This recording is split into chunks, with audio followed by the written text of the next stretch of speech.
बिहार के मुख्यमंत्री नकारा मुख्यमंत्री माननीय नीतीश कुमार है, जो 20 साल से कब्जा किए हैं, कुर्सी बाबू बन गए।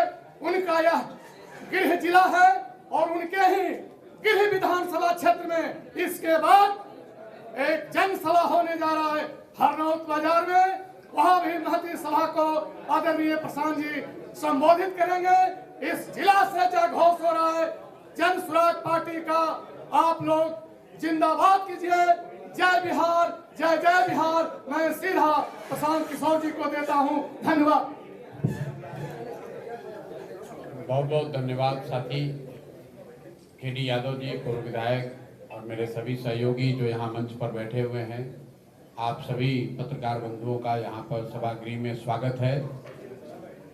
जन स्वराज की ओर से मैं व्यक्तिगत तौर पर आपका अभिनंदन करता हूँ। पिछले 3 बरस से जब से मैंने जन स्वराज अभियान शुरू किया है, ये नालंदा की धरती पर मैं पहली बार आया हूँ। 3 बरस से मैं यहाँ पर आया नहीं। पिछली बार जब हम आए थे यहाँ पर राजगीर में, आप में से कुछ पत्रकार अगर उस समय सक्रिय होंगे तो नीतीश बाबू के साथ ही आए थे। तो आज 3 बरस इस अभियान के शुरू होने के बाद मैं नालंदा आया हूँ, पहली बार आया हूँ। हालांकि इस विचार से, इस प्रयास से जुड़कर बहुत सारे साथी आज नालंदा में जन स्वराज परिवार के हिस्सा हैं। और आज इसकी शुरुआत हम लोग, चूँकि मैं नालंदा आ रहा हूँ, मैंने तय किया कि आज नालंदा जाएंगे, तो इसकी शुरुआत एक छोटी सी जनसभा हम लोग आज हरनौत में करेंगे। और उसके बाद 11 तारीख से पार्टी का एक बहुत बड़ा अभियान हम लोग जो शुरू करने वाले हैं, उसकी शुरुआत भी नालंदा नीतीश कुमार जी के गांव कल्याण बिगहा से ही मैं करूंगा। वो इसलिए कि जो पार्टी का कार्यक्रम 11 मई से शुरू हो रहा है, उसके 3 महत्वपूर्ण बिंदु हैं। तीनों ही नीतीश कुमार जी से जुड़ा हुआ है। पिछले 3-4 वर्षों में आपने सुना, देखा, चर्चा करी जातीय जनगणना की। तो जिस जातीय जनगणना का रिजल्ट 2 अक्टूबर 2023 में आया, 7 नवंबर 2023 को विधानसभा के पटल पर रखा गया। 24 नवंबर 2023 को नीतीश बाबू ने घोषणा की कि जातीय जनगणना के आधार पर करीब 94 लाख परिवार, जिनको पिछले 25-30 साल में विकास की यात्रा में जो लोग छूट गए हैं, उन परिवारों को 2 लाख रुपए प्रति परिवार के दर से मदद दी जाएगी। ये घोषणा नीतीश बाबू ने विधानसभा में की, उनके ट्विटर के हैंडल पर भी है, आप लोगों को भी पता है। उसके बाद 2 बजट बीत गया, अभी तक किसी को 1 रुपया भी नहीं मिला। उस पर सरकार ने कोई चर्चा नहीं की। कई बार जब हम लोग बिहार में घूमते हैं, लोग कहते हैं कि नालंदा में बहुत काम हुआ है। तो इसलिए मैंने तय किया कि भाई जो 2 लाख रुपया उनको प्रति परिवार देना है, कल्याण बिगहा नालंदा भी नहीं, कल्याण बिगहा नीतीश बाबू के गांव चलकर देखें कि क्या किसी को 2 लाख रुपया मिला है कि नहीं।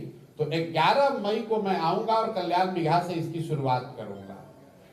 दूसरा उस आंदोलन का बिंदु है कि 2006 में नीतीश बाबू ने दलित महादलित का अलग अलग एक योजना उन्होंने घोषित, भैया माइक नहीं चल, 2006 में नीतीश बाबू ने महादलित परिवारों के लिए घोषणा की थी कि हर परिवार को जो होमलेस है, घर नहीं है, जिसके पास जमीन नहीं, उसको 3 डिसमिल जमीन सरकार देगी। सरकारी जमीन से अगर नहीं मिलेगा तो खरीद कर देगी। पूरे बिहार में इस योजना में कुल 50 लाख दलित अति पिछड़े समाज के लोगों को घर बनाने के लिए जमीन मिलनी चाहिए थी, लेकिन अभी तक सिर्फ 2,34,000 परिवारों को ही ये जमीन मिली। और अभी प्लानिंग कमीशन का एक रिपोर्ट आया है दिल्ली से, जिसमें बताया गया कि 2,34,000 में करीब 1,20,000 परिवार ऐसे हैं जिनको सिर्फ पेपर पर ही ये जमीन मिली है। करीब मतलब आधे लोगों को वो जमीन अभी तक नहीं मिली। और ये बहुत बड़ी बात है। इसको भी देखने के लिए मैं जाना चाहता हूँ कल्याण बिगहा, कि ये सिर्फ सरकारी आंकड़ों की बात है कि सही में जमीन पर नीतीश बाबू के अपने गांव में भी दलित परिवारों को जमीन मिला है कि नहीं, ये देखने के लिए भी कल्याण बिगहा जाएंगे। तीसरा आंदोलन का मुद्दा है कि यहाँ भूमि सर्वे हो रहा है, नालंदा में भी हो रहा है, पूरे राज्य में लोग त्राही कर रहे हैं। पिछले 3-4 वर्षों में लैंड डिजिटाइजेशन के नाम पर भूमि सुधार का जो कार्यक्रम नीतीश बाबू की सरकार ने शुरू किया है, इसमें हर दिन हालात ये है कि कोई घर ऐसा बाकी नहीं है जिसमें घर में परिवार में झगड़ा न लगे। जमीन के दाखिल खारिज में, रसीद कटाने में, जमाबंदी में, हर जगह लोगों को 10,000, 20,000, 25,000 रुपया घूस देना पड़ रहा है। हालात ये हैं कि आप लोग तो पत्रकार हैं, रोज देखते होंगे कि बिहार सरकार में राजस्व विभाग जो है वो उनके जनता से धन उगाही का सबसे बड़ा सोर्स बन गया है। नीतीश बाबू का नाम सुशासन बाबू रखा गया है, इसी धरती से वो आते हैं। तो मैं ये देखना चाहता हूं कि नालंदा में कल्याण बिगहा में किसानों को या भूमि के मालिकों को घूस देना पड़ रहा है कि नहीं देना पड़ रहा है। यहाँ रसीद क्या बिना घूस के कट रहा है, क्योंकि लोग बताते हैं, और जब मैं नीतीश जी के साथ था तो ये देखता भी था कि नालंदा के हर मामले को चीफ मिनिस्टर के ऑफिस से देखा जाता है।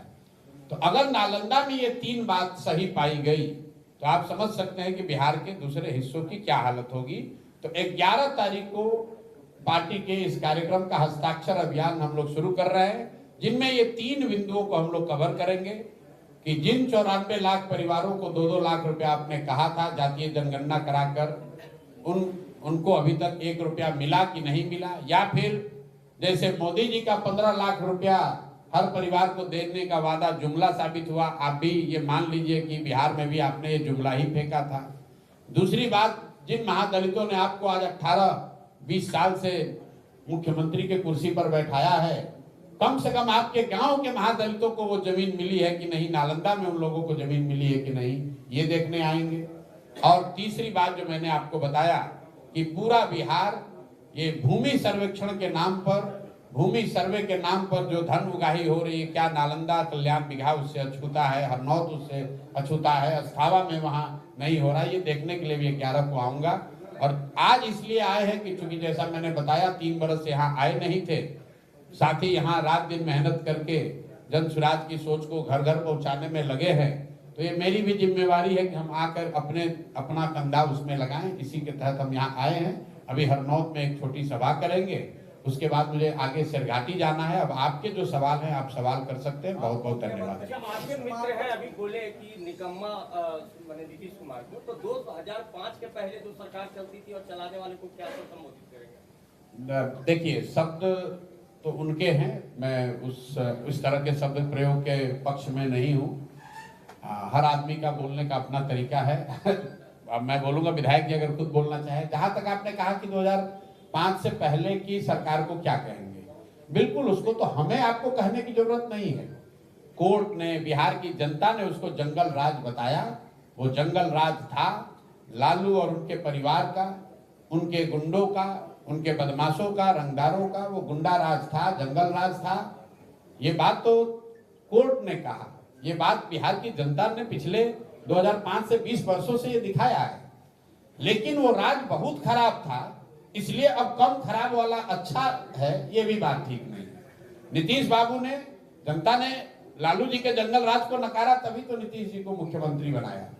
और 2005 से लेकर 2015 तक, 14 तक नीतीश बाबू ने अपनी ओर से जो काम किया है उसको जनता ने स्वीकारा भी है, उसको रिवॉर्ड भी दिया है। वैसे मुख्यमंत्री हैं कैसे? यही नीतीश कुमार है जिनको जनता ने 2010 में 117 विधायक बिहार में जिताया था, क्योंकि उन्होंने काम करके कुछ दिखाया था। ये दिखा था कि काम हुआ है। मैं यहाँ मंच पर बैठा हूँ, मैं ही आया था नीतीश कुमार की जीत में कंधा लगाने के लिए, क्योंकि हम लोग 2014 में जब उनकी पार्टी को लोकसभा में झटका लगा, नीतीश बाबू ने पद छोड़ दिया था। नालंदा की धरती पर आपके सामने कह रहे हैं, जाकर नीतीश कुमार से पूछ लीजिएगा। और आप लोग भी जानते हैं कि मांझी जी को उन्होंने मुख्यमंत्री बनाकर एक तरह से राजनीति से किनारा कर लिया था। जब नीतीश बाबू के उन समय में कोई नहीं साथ में खड़ा हुआ, तब प्रशांत किशोर खड़े हुए, मैं आया, मैंने कहा कि सर आप मांझी जी को हटाइए, आप बनिए, हम लोग आपकी हर तरह से मदद करेंगे। और 15 में मदद भी की और जनता के आशीर्वाद से नीतीश बाबू जीत कर भी आए। लेकिन 2014-15 के नीतीश कुमार और 24-25 के नीतीश कुमार में जमीन आसमान का फर्क है। 14-15 में जिस नीतीश कुमार की मदद की गई, वो नीतीश कुमार सुशासन के लिए जाने जाते थे। आज जिनका विरोध हो रहा है, उनकी सरकार अपराधियों के जंगल राज देखे हुए बिहार में आज अधिकारियों का जंगल राज चलाने के लिए दोषी बताई जा रही है। जिस नीतीश कुमार की हम लोगों ने मदद की थी, वो व्यक्ति था कि नेता के तौर पर वाजपेयी जी जब प्रधानमंत्री थे, रेल मंत्री गैसल पश्चिम बंगाल में दुर्घटना हुई तो नीतीश बाबू ने पद से इस्तीफा दे दिया। ये कहा कि 200 व्यक्ति मर गए, कैसे मैं रेल मंत्री बना रहूंगा। आज वही नीतीश कुमार हैं, बिहार के कई हिस्सों में जहरीली शराब से दुर्घटना हो जाती है, लोग मर जाते हैं। नीतीश बाबू पॉकेट में हाथ डालकर हंसते हुए बोलते हैं कि जो पिएगा वो मरेगा। जिस नीतीश कुमार का विरोध साथ दिया था, वो नीतीश कुमार थे जो चुनाव नहीं हारे थे। 2014 में नीतीश बाबू चुनाव नहीं हारे थे, उनका दल लोकसभा में हारा था, लेकिन राजनीतिक मर्यादा उनमें बची हुई थी। उन्होंने पद से इस्तीफा दे दिया। आज जिस नीतीश कुमार का विरोध कर रहे हैं, वो नीतीश कुमार हैं जो चुनाव हार गए हैं। 243 के विधानसभा में सिर्फ 42 विधायक हैं, और उन लोगों के साथ जिसको अभी आपने पूछा जंगल राज, कभी आप लालटेन के साथ, कभी आप कमल के साथ, कभी कोई भी समझौता करके आप पद पर बैठे। तो लोकतंत्र में आपको ये बताया जाता है कि जब कोई नेता, जब कोई दल, कोई विचारधारा आपको पसंद आए, ठीक हो, उस पर भरोसा हो, तो आप उसके साथ खड़े होइए, उसको वोट दीजिए, ये आपकी जिम्मेवारी है। लेकिन वही लोकतंत्र, वही संविधान आपको ये भी बताता है कि अगर वो दल, अगर वो नेता, अगर वो विचारधारा आपके आसान रूप काम नहीं कर रही है, तो नागरिक होने के नाते आपकी जिम्मेवारी है कि उसका विरोध भी कीजिए। इसीलिए तो चुनाव 5 वर्ष पर होता है। नहीं तो एक बार आपने नालंदा में नीतीश कुमार को वोट दे दिया, एक बार बिहार में नीतीश कुमार को वोट दे दिया, फिर चुनाव की जरूरत क्या है? फिर तो जीवन भर वही रहेंगे। 5 वर्ष पर चुनाव इसीलिए तो होता है कि आपने 5 वर्ष में जो वादा किया वो किया पूरा या नहीं किया। जन सुराज पर जनता क्यों विश्वास करे?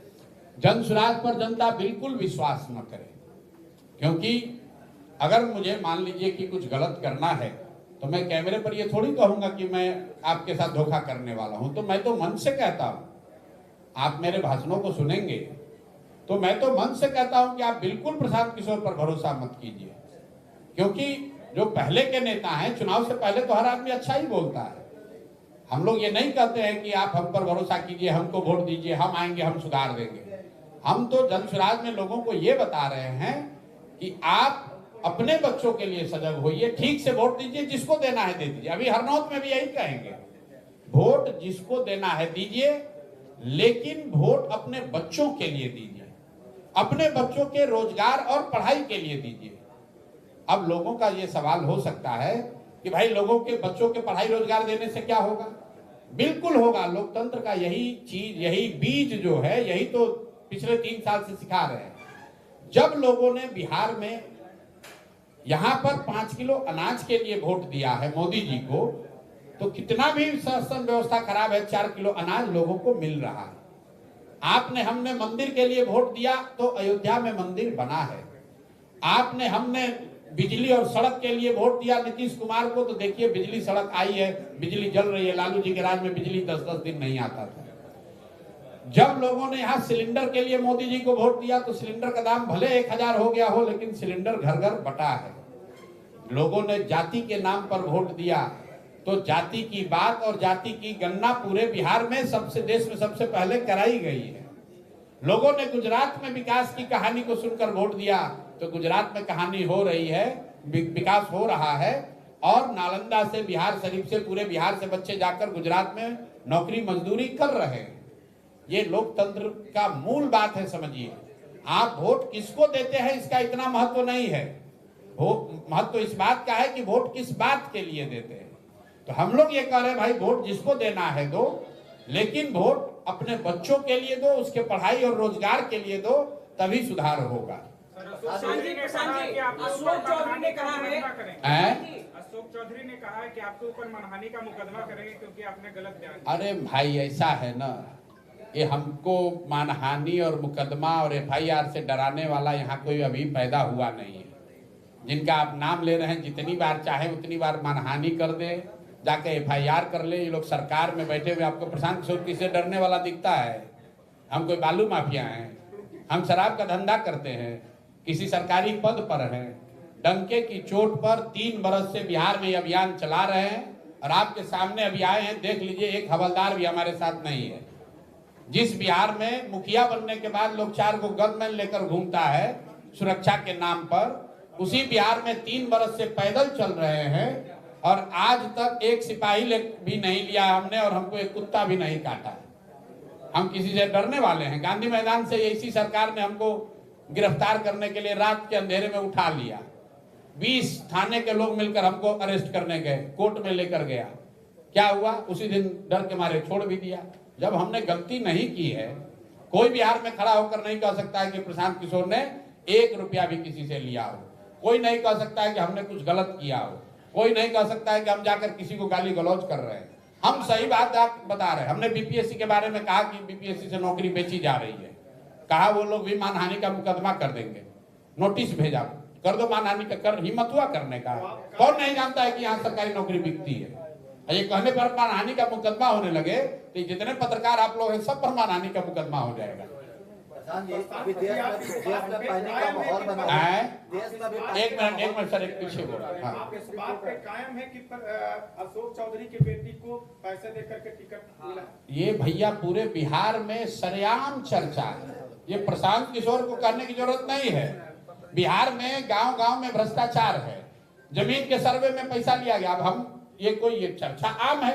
अब पत्रकार होने के नाते आप खड़ा होकर कहिए कि भैया बिहार में भ्रष्टाचार है, लोग शिकायत कर रहे हैं, तो कोई आप पर मानहानि का मुकदमा कर दे। अरे भाई, ये चर्चा आम है और आप पत्रकार हैं, आपको हमसे बेहतर पता है जी। देश में पानी का माहौल बना हुआ भारत पाकिस्तान को लेकर, सिंधु जल समझौता को रद्द कर देने से क्या लगता है कि माहौल शांत हो सकता है? भाई देखिए, कुछ अलग सरकार में देश में व्यवस्था है, पंचायती राज है, राज्य सरकारें हैं, देश की सरकार है। हर मुद्दे को हर जगह नहीं लपेटना चाहिए।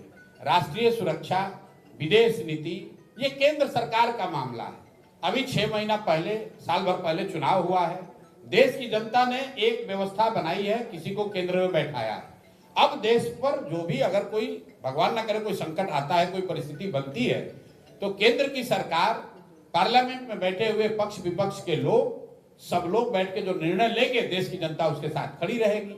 हर बात पर, हर स्तर पर टिप्पणी की जाए कि विदेश नीति पर क्या होना चाहिए, कूटनीति के मामले पर क्या होना चाहिए, सेना के काम पर क्या होना चाहिए। अरे भाई, उसके लिए देश में सत्ता बैठी हुई है, सत्ता में लोग बैठे हुए हैं। हम लोग यहाँ जो हमारी जिम्मेवारी है वो बिहार की जनता के प्रति है।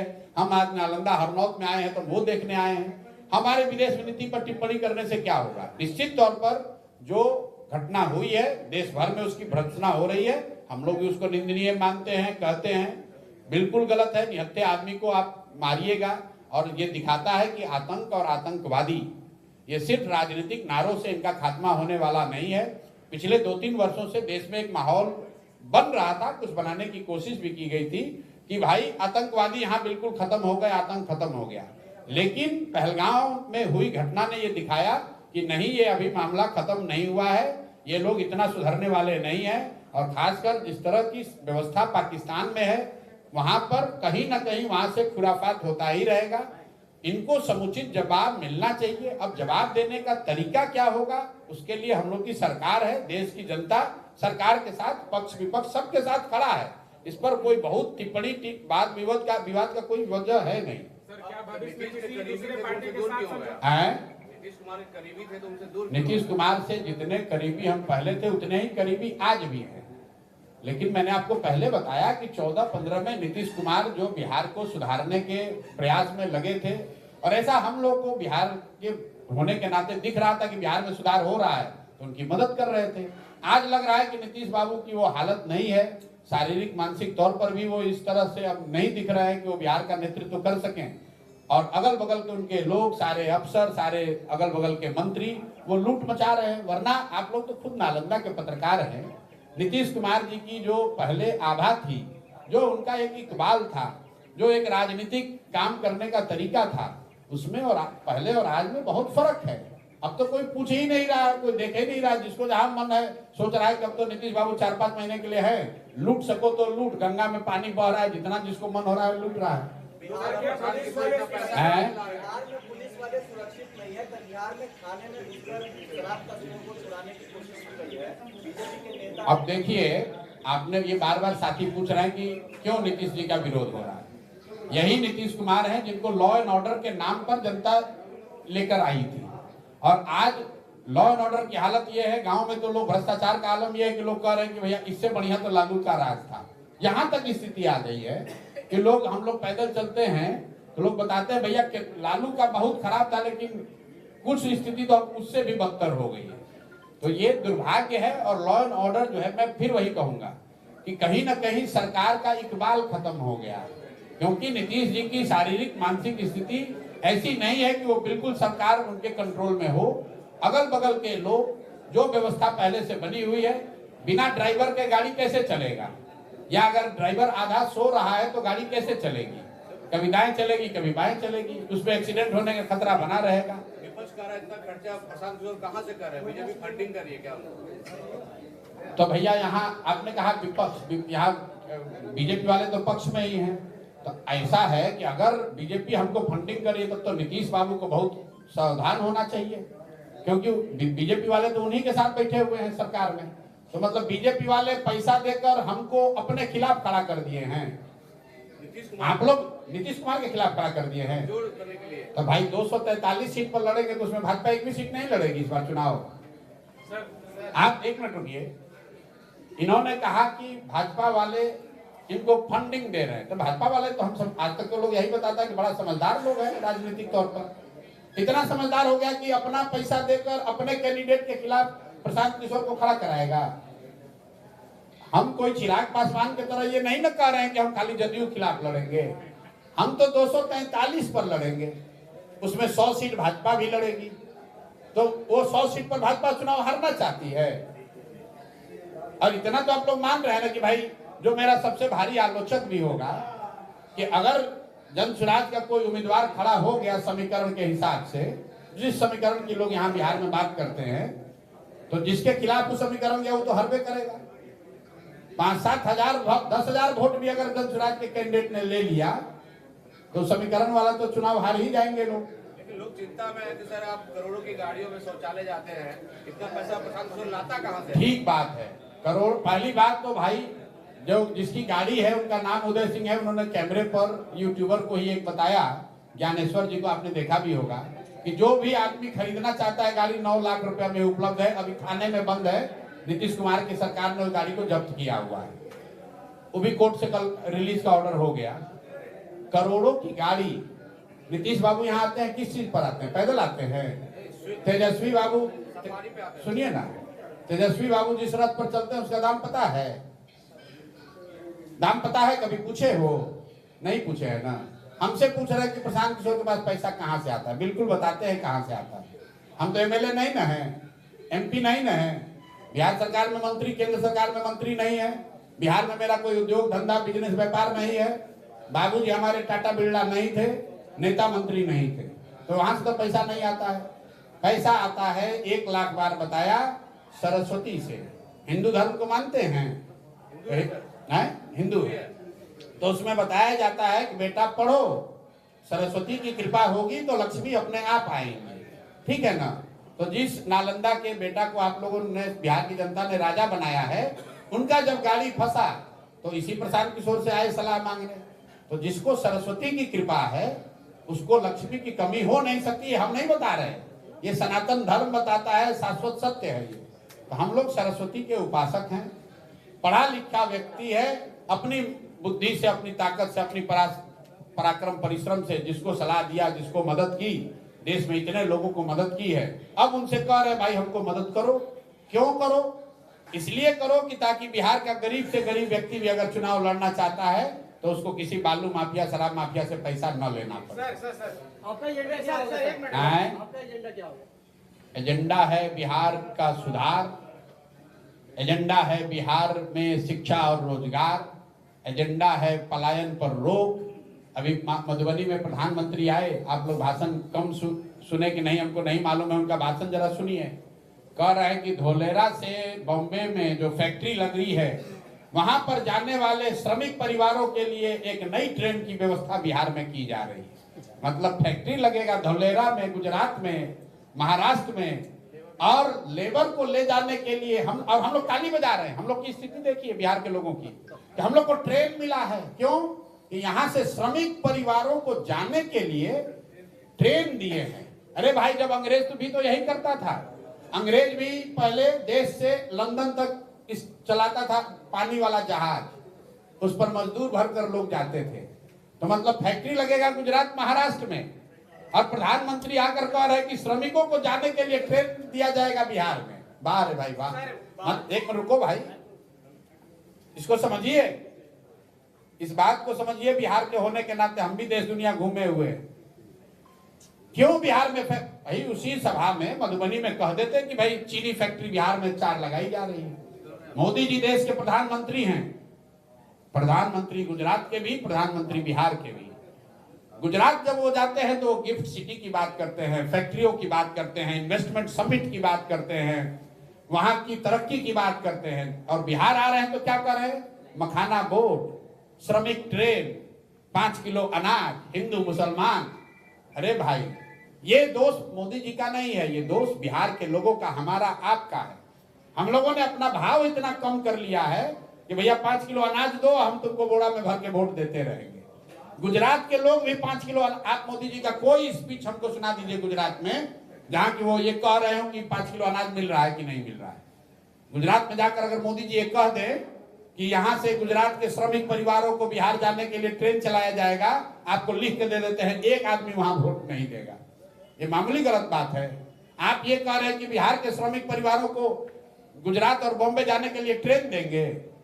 भाई, हम लोग को ट्रेन चाहिए, लेकिन मजदूरों को भरकर भेजने के लिए नहीं, यहाँ से सब्जी भेजने के लिए, यहाँ से अनाज भेजने के लिए, यहाँ से सीमेंट छड़ भेजने के लिए, यहाँ से कंप्यूटर टेलीविजन बनाकर भेजने के लिए।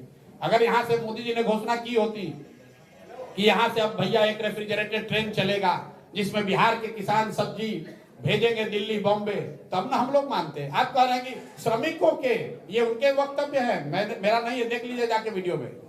श्रमिक परिवारों के लिए, धोलेरा और बॉम्बे में फैक्ट्रियों में काम करने वाले श्रमिक परिवारों के लिए ट्रेन चलाई जा रही है। और आप लोग भी खूब लिख रहे हैं, प्रधानमंत्री ने 4 ट्रेन की घोषणा की। बिहार का यही औकात है। अरे ट्रेन भी देना है तो बुलेट ट्रेन देते। तो 1 लाख करोड़ का बुलेट ट्रेन बन रहा है गुजरात में। अब बिहार को क्या हो रहा है अनाउंस? वंदे भारत का 4 कोच, 1 पैसेंजर ट्रेन का जो 2 हफ्ते में 2 बार चलती थी, अब 4 बार चलेगी। रेलवे लाइन का दोहरीकरण। और पत्रकार यहाँ कह रहा है यही भारी विकास है कि यहाँ पर हमारा गांव के सामने हाल्ट पर ट्रेन रुकेगी, यही अब हम लोग का किस्मत है। इसी को मान लिया कि इससे ज्यादा तो कुछ मिलना ही नहीं चाहिए। लगता है कि बीजेपी वाले कहते हैं कि आप चुनावी मैनेजर हैं। अभी तो वो हमको कहे कि बीजेपी वाला हमको फंड कर रहा है, और अभी आप कह रहे हैं कि बीजेपी वाला कह रहा है कि चुनावी मैनेजर है। पहले आप लोग पत्रकारों में भी तय कर लीजिए कि विजय कुमार सिन्हा जी का बयान। अच्छा, अब विजय कुमार सिन्हा जी ने कहा, क्या कहा उन्होंने? हम चुनावी मैनेजर हैं। तो विजय कुमार सिन्हा जी के लीडर, उनके आका या उनके जो लीडर यहाँ है कौन है? दिलीप जायसवाल जी हैं। दिलीप जायसवाल जी के लीडर कौन है? अमित शाह जी हैं। अमित शाह जी के लीडर कौन है? मोदी जी है। तो मोदी जी इतने, मतलब उनके लीडर के लीडर, उनको जब सलाह लेना था, काम लेना था, तो इसी मैनेजर को बुलाए थे। तब विजय सिन्हा जी को पहले मोदी जी को पूछ लेना चाहिए था कि सर आप इतना बड़ा लीडर हैं, आप ऐसा प्रशांत किशोर ऐसा टुटपुंजिया मैनेजर को काहे अपने साथ रखे थे? ये पूछिए जरा विजय सिन्हा से। आपने कहा था सर कि बालू माफिया, शराब माफिया को बिहार को बर्बाद कर रहा है, क्या वो लोग आपकी पार्टी में शामिल होंगे या नहीं होंगे? मेरे भाई, पहली बात कि अगर बालू माफिया, शराब माफिया बर्बाद नहीं कर रहा है, ये अगर कह रहे हैं आप, तो आपकी बात, आप उसको प्रूफ कीजिए। हम लोग की पार्टी में, जहां तक मेरी समझ है, हमारे पास कोई थर्मामीटर और इन्वेस्टिगेटिंग एजेंसी तो है नहीं, लेकिन हमारा ऐसा मानना है कि हम लोग की पार्टी में इस तरह के चरित्र के लोगों की कोई जगह नहीं है और आगे भी नहीं होगी। एक अंतिम सवाल बस, वक्फ बिल पर पहले से बोला हुआ है, हम लोग इसके विरोध में हैं। उस कानून के मेरिट पर गए बगैर उस कानून में क्या अच्छा है क्या खराब है, इस पर बहस हो सकती है, लेकिन उसकी नीयत, जिस नीयत से उसको लाया गया है, उसको लेकर मेरा विरोध है। क्यों? क्योंकि वक्फ के सुधार के लिए अगर सरकार कोई प्रयास करती तो उसका मुस्लिम समाज भी स्वागत करता। वक्फ के सुधार के लिए सरकार का प्रयास नहीं है, उनका तो सिर्फ ये प्रयास है कि कोई एक ऐसा मुद्दा लाओ जिससे हिंदू मुसलमान का मुद्दा बना रहे। मैं आपको उदाहरण देके बताता हूँ। सीए एनआरसी लाया गया, ये बताया गया, और कई पत्रकार बंधु समाज के वर्ग है कि सीए एनआरसी इसलिए लाया गया है कि देश से जो घुसपैठिए हैं, मुस्लिम घुसपैठिए, उनको हटाया जाएगा। फिर बताया गया कि नहीं, इसके साथ साथ जो हिंदू शरणार्थी हैं अफगानिस्तान से, पाकिस्तान, बांग्लादेश से, उनको लाकर यहाँ नागरिकता दी जाएगी। कुछ लोगों ने विरोध किया, हमने विरोध किया था, बहुत सारे लोगों ने उसका समर्थन किया। आज देश में वो कानून है।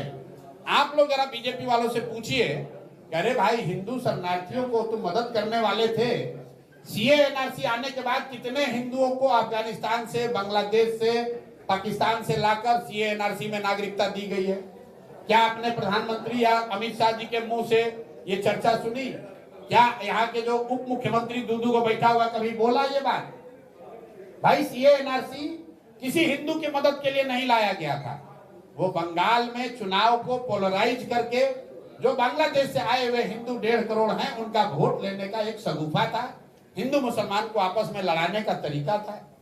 उसी तरह वक्फ का जो बिल है, ये विशुद्ध तौर पर आपस में लड़ाने के लिए, हिंदू मुसलमानों के बीच में विद्वेष पैदा करने के लिए, ताकि कोई ये ना पूछे कि भाई रोजगार कब दोगे, कोई ये ना पूछे कि 15 लाख रुपया कब दोगे, कोई ये ना पूछे कि बिहार में भी पलायन कब रुकेगा। अभी मधुबनी में प्रधानमंत्री आए, इतने देखिए इतनी बड़ी घटना हुई है, प्रधानमंत्री को इंटरनेशनल रिस्पांस दे रहे हैं, पूरी इंटरनेशनल ऑडियंस सुन रही है, और प्रधानमंत्री ने दिल्ली से वक्तव्य नहीं दिया, प्रधानमंत्री ने तय किया कि बिहार में आकर वो वक्तव्य देंगे। क्यों?